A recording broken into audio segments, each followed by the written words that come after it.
MSK கோட்பாட்டின்படி அறிவே மனம். உடலை வளர்க்கிறோம், அறிவை வளர்க்கிறோமா? குழந்தையை வளர்க்கிறோமா அல்லது குழந்தையை பழக்குகிறோமா?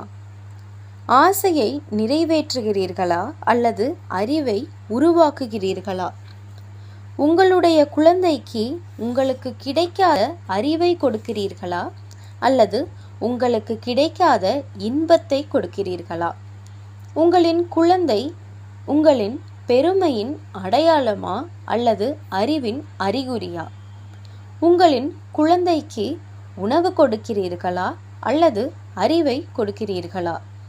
உங்களுடைய குழந்தைக்கு உங்களின் அறிவை கொடுக்கிறீர்களா அல்லது துறை சார்ந்த நிபுணர்களின் அறிவை கொடுக்கிறீர்களா?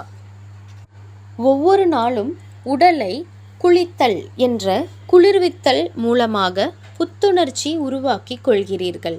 ஆனால் ஒவ்வொரு நாளும் அறிவை புத்தாக்கம் செய்கிறீர்களா?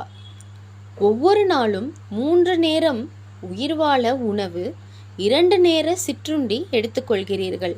ஆனால் ஒவ்வொரு நாளும் வாழ்க்கை வளம் பெற 3 நேர அறிவு, 2 நேர வளர்ச்சி ஆலோசனை எடுத்துக்கொள்கிறீர்களா? உங்களின் மூக்கு, நுரையீரல் அசுத்த காற்றை வெளியேற்றி உயிர் சத்து மிக்க ஆக்சிஜனை எடுத்துக்கொண்டு உங்களை உயிர் வாழ வைக்கிறது.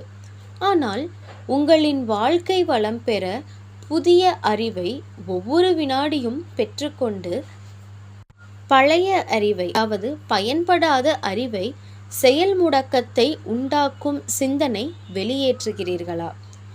ஒவ்வொரு வினாடியும் புதுப்பித்துக் கொள்கிறீர்களா? உங்களின் கிட்னி இரத்தத்தை சுத்தப்படுத்தி கழிவை வெளியேற்றுகிறது. ஆனால் உங்களின் மனம் அறிவை புதுப்பித்து அறியாமையை வெளியேற்றுகிறதா? எம்எஸ்கே கோட்பாட்டின்படி அறிவே மனம். அறிவை பெருக்கி வாழலாம் வாங்க. எங்களோடு இணைந்து இருங்கள்.